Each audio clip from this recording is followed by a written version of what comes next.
Hi children, myself is with a new lesson for the 8th standard students, the subject-verb agreement. What is subject and verb agreement? In this chapter, we learn it clearly. There are some rules, we have to learn it fast. A finite verb in a sentence always agrees with its subject in number or person. When the subject is singular, the verb must be singular. ഇവിടെ ഒരു verb സിംഗുലറോ പ്ലൂറലോ ആകുന്നത് ഒരു സെന്റൻസിലെ subject number or പേഴ്സണെ ആശ്രയിച്ചായിരിക്കും. Subject person സിംഗുലറോ പ്ലൂറലോ അതിനെ ആശ്രയിച്ചായിരിക്കും verb plural അല്ലെങ്കിൽ singular ആകുക. അപ്പോൾ subject singular ആണെങ്കിൽ വേർബ് സിംഗുലർ ആയിരിക്കണം. അപ്പോൾ സബ്ജക്റ്റ് പേഴ്സൺ സിംഗുലർ പ്ലൂറൽ ആണെങ്കിൽ വേർബും പ്ലൂറൽ ആയിരിക്കും. സബ്ജക്റ്റ് പേഴ്സൺ സിംഗുലർ ആണെങ്കിൽ വേർബും സിംഗുലർ ആയിരിക്കും. ഇതാണ് ഇതിൻ്റെ കാതലായിട്ടുള്ള ഭാഗം. അപ്പോൾ A finite verb is A sentence in A sentence always agrees with its subject in number or person. When the subject is singular, the verb must be singular. ഒന്നാമത്തെ rule നമുക്ക് നോക്കാം. There are certain verbs which end in s and look plural, but they are singular in number. They take singular verb. ഇപ്പോൾ ചില പ്രത്യേകതരം വാക്കുകളുണ്ട്. ആ വാക്കുകൾ അവസാനിക്കുന്നത് S എന്ന അക്ഷരത്തിലാണ്. എസ്സിൽ അവസാനിക്കുന്ന എല്ലാ അക്ഷരങ്ങളും എല്ലാ വാക്കുകളും പ്ലൂറൽ ആയിക്കൊള്ളണമെന്നില്ല. ഇനി പ്ലൂറൽ ആണെങ്കിൽ അത് പ്ലൂറൽ പോലെ ആണെങ്കിൽ അത് ചിലപ്പോൾ സിംഗുലർ ഇൻ നമ്പർ ആയിരിക്കും, അത് സിംഗുലർ ആയിരിക്കാം. അങ്ങനെയെങ്കിൽ ദ ടേക്ക് സിംഗുലർ വേർബ്. അപ്പോൾ എസ്സിൽ അവസാനിക്കുന്ന ചില പ്രത്യേകതരം വാക്കുകൾ പ്ലൂറൽ പോലെ തോന്നാമെങ്കിലും അത് ചിലപ്പോൾ പ്ലൂറൽ ആകണമെന്നില്ല, അത് സിംഗുലർ ആകാം. അത്തരം സിംഗുലർ വേർബിൻ്റെ കൂടെ സിംഗുലർ സബ്ജക്റ്റിൻ്റെ കൂടെ സിംഗുലർ വേർബ് തന്നെയായിരിക്കണം നമ്മൾ ഉപയോഗിക്കേണ്ടത്. ഒരു ഉദാഹരണം നോക്കാം. Physics is one of the most interesting subject. ഇവിടെ ഫിസിക്സ് എന്നുള്ളത് എസ്സിലാണ് അവസാനിക്കുന്നത്. ഫിസിക്സ് എന്ന് കേൾക്കുമ്പോൾ പ്ലൂറലാണെന്ന് തോന്നുന്നു, പക്ഷേ അത് സിംഗുലറാണ്. Physics is one of the most interesting subject. Physics വളരെ ഇൻട്രസ്റ്റിംഗ് ആയിട്ടുള്ള സബ്ജക്റ്റ് ആണ്. അപ്പോൾ ഫിസിക്സ് എന്നുള്ള ആ വാക്ക് പ്ലൂറൽ ഫോമിൽ തോന്നിയാലും അത് സിംഗുലർ ആണ്. അതുകൊണ്ട് ഈസ് എന്ന സിംഗുലർ ഫോം വേർബാണ് നമ്മൾ ഉപയോഗിച്ചിരിക്കുന്നത്. അടുത്ത സെന്റൻസ് നോക്കുക. The news that everyone survived the crash is good to hear. The news, news എന്നുള്ളത് എസ്സിൽ അവസാനിക്കുന്നത് ന്യൂസ്. അപ്പോൾ ന്യൂസ് എന്ന് കേൾക്കുമ്പോൾ എന്താണ്, വാർത്തകൾ എന്നുള്ള പ്ലൂറൽ എന്ന ആ ഒരു ഫോമാണ് നമ്മളുടെ മനസ്സിലേക്ക് ഓടി വരിക, പക്ഷെ അത് ന്യൂസ് സിംഗുലർ ആണ്. ഇനി അടുത്തത്, measles is preventable these days. Measles എന്ന് പറയുന്നത് അത് എസ്സിൽ അവസാനിച്ചിരിക്കുന്നത് പ്ലൂറൽ ആയിട്ടാണ് നമുക്ക് തോന്നുക, പക്ഷേ measles is preventable these days എന്ന് പറഞ്ഞാൽ മീസിൽസ് സിംഗുലർ ആയിട്ടാണ്. അതുകൊണ്ട് ഈസ് എന്നുള്ള വേർബ് അത് സിംഗുലർ ആയിട്ട് തന്നെയായിരിക്കും. ഇതാണ് ഒരു സബ്ജക്റ്റ് വേർബ് എഗ്രിമെന്റ്. ഇങ്ങനെ എഗ്രി ചെയ്തായിരിക്കും പോകുന്നത്. അത് നൗണുമായിട്ട് ചേരുമ്പോഴും സബ്ജക്റ്റുമായിട്ട് ചേരുമ്പോഴും ഒക്കെ എന്താണ് വേർബിൽ വരുന്ന മാറ്റം എന്നതിനെ ആസ്പദമാക്കി മാറിക്കൊണ്ടേയിരിക്കും. ഇനി രണ്ടാമത്തത്, when two or more nouns are taken as one unit, it take single verb. അപ്പോൾ ടു ഓർ മോർ നൗൺസ്, രണ്ടോ രണ്ടിൽ കൂടുതലോ നൗൺസ് ഒരു യൂണിറ്റ് ആയിട്ട് വന്നാൽ അവയുടെ കൂടെ നമ്മൾക്ക് എന്ത് ചേർക്കാം, സിംഗുലർ വേർബ് ഉപയോഗിക്കാം. ഒരു ഉദാഹരണം, Bahri and sons is a famous bookstore in Khan Market. Bahri and sons.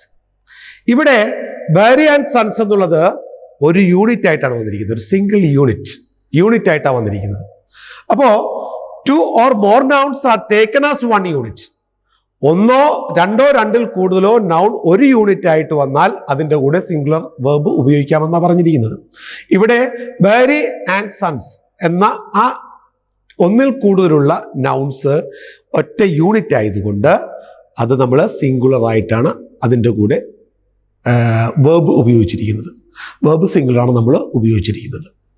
ഇനി അടുത്തൊരു എക്സാമ്പിൾ നോക്കാം. Arabian nights is my favourite book for short stories. Arabian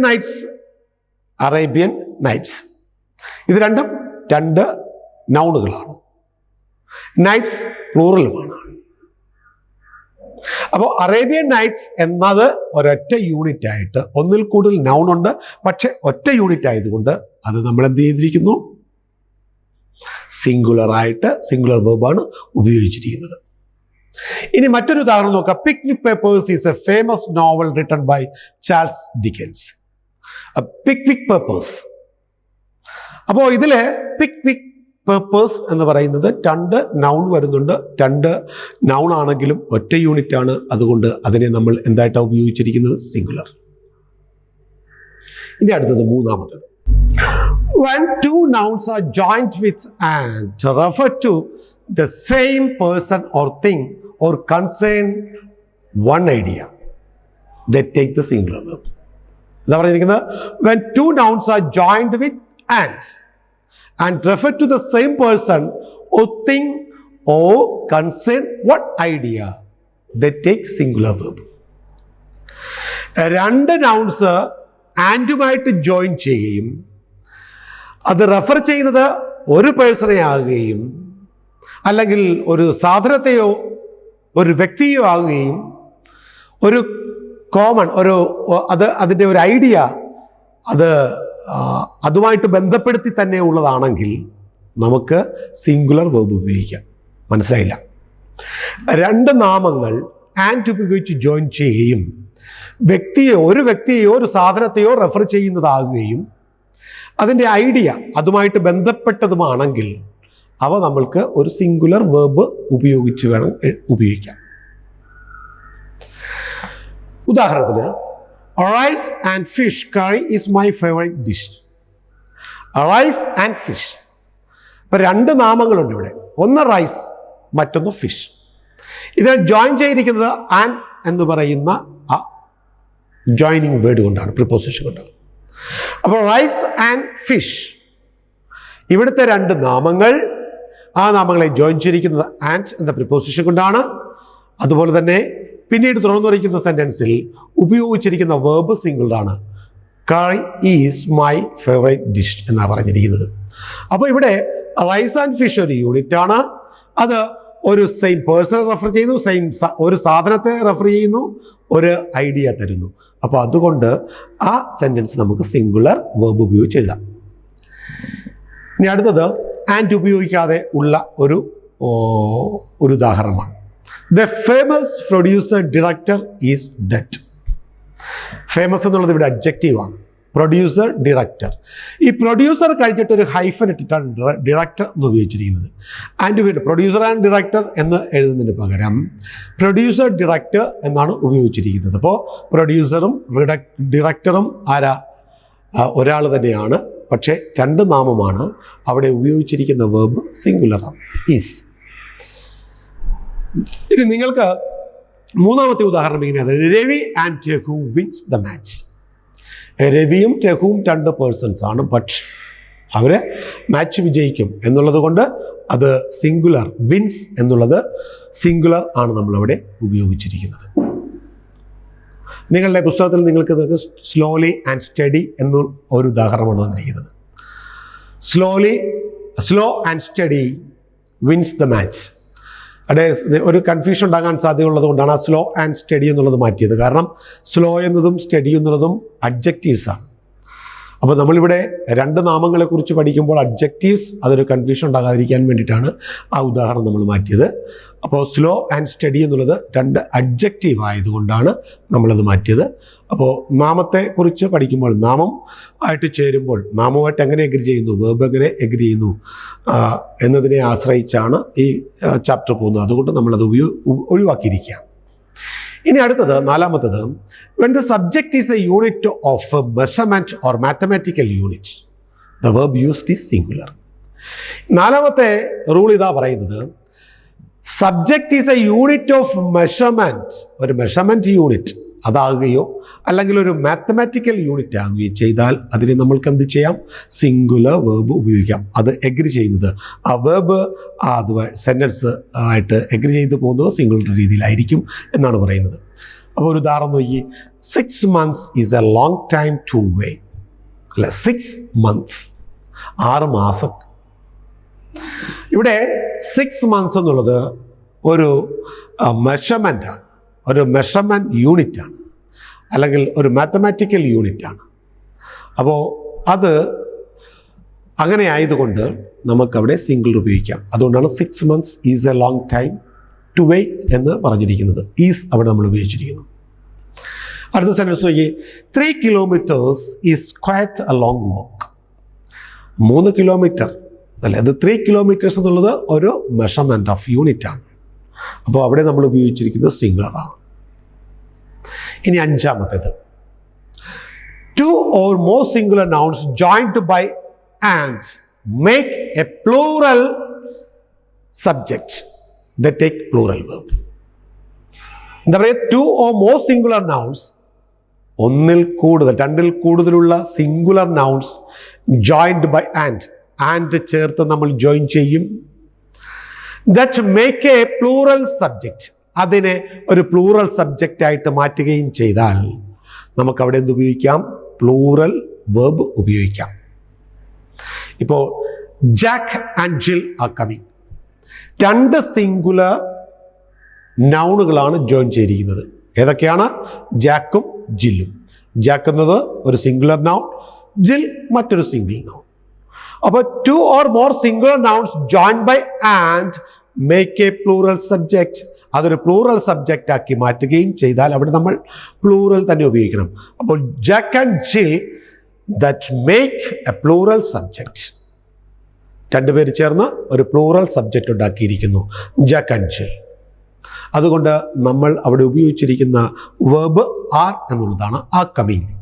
Jack and Jill are coming. ഇനി India and Pakistan are neighbours. ഇന്ത്യ singular noun, Pakistan singular noun, joined together and it's become as a plural subject and it is plural verb. We used India and Pakistan are neighbors. ഇനി അടുത്തത് ആറാമത്തെ ഉദാഹരണം ഇങ്ങനെയാണ്, rule ഇങ്ങനെയാണ്, when 2 subjects are joined with or, either or, neither nor, the verb generally agrees with the last noun phrase. അപ്പോൾ ഒരു സബ്ജക്റ്റില് അതിനെ join ചെയ്യുന്നത് or, either or, neither nor, ഇവയിൽ ഏതെങ്കിലും ആണെങ്കിൽ അത് സാധാരണയായിട്ട് ആ സെൻറ്റൻസ് അത് എഗ്രി ചെയ്യുന്നത് അതിൻ്റെ അവസാനം ഉപയോഗിച്ചിരിക്കുന്ന നൗൺ ഫ്രേസുമായിട്ട് ചേർന്നായിരിക്കും. മനസ്സിലായി? ഒരു ഉദാഹരണ സഹിതം നോക്കാം. അപ്പോഴെങ്ങനെയാണ് അവസാനത്തെ ലാസ്റ്റ് നൗൺ ഫ്രേസുമായിട്ട് എങ്ങനെയാണ് ഇത് എഗ്രി ചെയ്ത് പോകുന്നത്? എന്താ പറഞ്ഞിരിക്കുന്നത്? when 2 subjects are joined with or, neither or, no, neither nor. ഈ 2 സബ്ജക്ട്സ് ജോയിൻ ചെയ്യുന്നത് ഓർ വെച്ചോ, എയ്തർ ഓർ വെച്ചോ, നെയ്തർ നോർ വെച്ചോ ആണെങ്കിൽ അവ എഗ്രി ചെയ്യുന്നത്, ആ സെൻറ്റൻസ് വെർബ് എഗ്രി ചെയ്യുന്നത് ലാസ്റ്റ് നൗൺ ഫ്രേസിനെ ആശ്രയിച്ചായിരിക്കും. ഒരു ഉദാഹരണം നോക്കാം. neither Australia nor England is going to win the match. ഒന്നുകിൽ ഓസ്ട്രേലിയ അല്ലെങ്കിൽ ഇംഗ്ലണ്ട്, ഇവരിൽ ആരെങ്കിലും ഒരാളായിരിക്കും ക്രിക്കറ്റ് മാച്ച് വിൻ ചെയ്യാൻ പോകുന്നത്. Neither Australia nor England is going to win the match. അപ്പോൾ ഇവിടെ 2 സബ്ജക്റ്റുകൾ ഓസ്ട്രേലിയയും ഉണ്ട്, ഇംഗ്ലണ്ടും ഉണ്ട്. ഇതിനെ ജോയിൻ ചെയ്തിരിക്കുന്നത് നോർ വെച്ചാണ്. Neither nor. അപ്പോൾ നെയ്തർ ഓസ്ട്രേലിയ നോർ ഇംഗ്ലണ്ട്. ഇങ്ങനെ വരുന്ന സാഹചര്യത്തിൽ നമ്മൾ അവസാനം ഉപയോഗിച്ചിരിക്കുന്ന നൗൺ ഫ്രേസ്, അവിടെ നമ്മൾ ഉപയോഗിക്കേണ്ട വേർബ് സിംഗുലറുമാകാം പ്ലൂറലുമാകാം. അത് ലാസ്റ്റ് നൗൺ ഫ്രേസിനെ ആശ്രയിച്ചായിരിക്കും വരിക. ഈ സെന്റൻസിൽ neither Australia nor England is going to win the match. അപ്പോൾ ഇവരിൽ ആരെങ്കിലും ഒരാളായിരിക്കും ജയിക്കുക. അപ്പോൾ അവസാനത്തെ നൗൺ ഫ്രേസിനെ ആശ്രയിച്ച് ഇവിടുത്തെ വേർബ് മാറിയിരിക്കുന്നു. ഇനി അടുത്ത നോക്കുക. He or his brother is gold medalist. അദ്ദേഹമോ അദ്ദേഹത്തിൻ്റെ ബ്രദറോ ആരോ ഒരാൾ ഗോൾഡ് മെഡലിസ്റ്റ് ആണ്. He or his brother. അപ്പോൾ അവസാനത്തെ ലാസ്റ്റ് നൗൺ ഫ്രേസിനെ ആശ്രയിച്ചാണ് എന്ത് വരിക, വേർബ് പ്ലൂറലാണോ അല്ലെങ്കിൽ സിംഗുലർ ആണോ എന്ന് നമ്മൾ നിശ്ചയിക്കുക. മറ്റൊരു ഉദാഹരണം, either the Marathas or the Chaulas are responsible for this. Either the Marathas or the Chaulas are responsible for this. ഇവിടെ നമ്മൾ ഉപയോഗിച്ചിരിക്കുന്നത് പ്ലൂറൽ വേർബാണ്, ആർ. കാരണം എന്താണ്, അവസാനത്തെ നൗൺ ഫ്രേസിനെ ആശ്രയിച്ചായിരിക്കും എന്ത് വരിക, വേർബിനെ എഗ്രി ആ സെൻറ്റൻസിനെ നൗൺ ഫ്രേസിനെ അല്ലെ സബ്ജക്റ്റിനെ എഗ്രി ചെയ്യുന്ന വേർബ് വരികയുള്ളൂ. അപ്പോൾ ഇവിടെ വന്നിരിക്കുന്നത് Marathas or the Chawlas. The Marathas or the Chawlas are responsible for this. ഇങ്ങനെയാണ് ഒരു സബ്ജക്റ്റ് വേർബ് എഗ്രിമെൻ്റ് വരിക. കുറച്ചധികം നിയമങ്ങൾ കൂടിയുണ്ട്.